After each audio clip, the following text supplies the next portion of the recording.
अवधूत चिंतन श्री गुरुदेव दत्त श्री स्वामी समर्थ महाराज की जय। चला तर आपण ज्यांच्या मागे म्हणजे प्रॉब्लेम येतात, अडचणी येतात, ज्यांना शनी 7.5चे त्रास असतो, शनीचा जो त्रास आहे मग त्याच्यावर काय उपाय आहेत, मग मी तुम्हाला काही उपाय सांगणार आहे, ते तुम्ही नक्की करून बघा। तर बघा, शनिवारी कोणत्याही शनिवारी शनी मंदिरात जायचं, नंतर मोहरीचं तेल, काळे तीळ आणि लोखंडी खिळे मिसळून शनिदेवाला अर्पण केले तर 7.5च्या प्रभावापासून आपल्याला आराम मिळतो। नंतर बघा, शनिवारी आपल्या गावामध्ये जर हनुमानचं मंदिर असेल तर शनिवारी हनुमानची पूजा केल्याने, हनुमान चालिसाचा पाठ केल्यानंतर शनिदेवाच्या प्रभावामुळे शांती मिळते आणि अशुभ परिणाम कमी होतो। तर बघा, शनिवारी आपल्याला काय करायचं आहे, आपल्या गावात जर मंदिर असेल तर हनुमानजींची पूजा करायची आहे।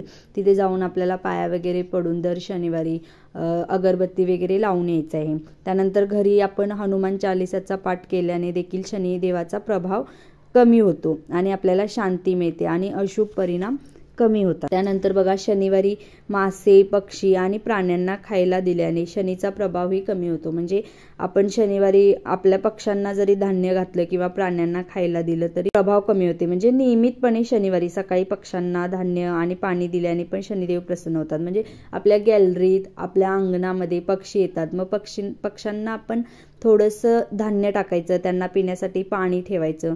मग जरी असं केलात तरी तुमच्यावर शनिदेव प्रसन्न होतात। त्यानंतर बघा, शनिवारी मुंग्यांना पीठ आणि साखर दिल्यानंतर 7.5चा प्रभाव सुद्धा कमी होतो।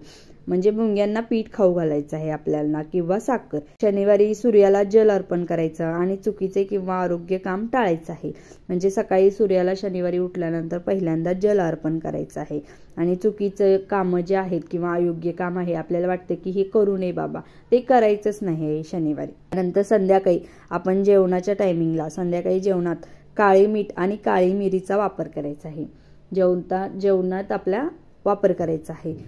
हे उपाय तुम्ही नक्की करून बघा, तुम्हाला ह्याचा फरक पडणार। त्यामुळे शनी 7.5चं जे आपल्या पाठीमागं काही लागलेलं आहे ते थोडं तरी कमी होणार। त्यामुळे हे जे मी सांगितलेले उपाय आहेत ते तुम्ही करून बघा एकदा नक्की।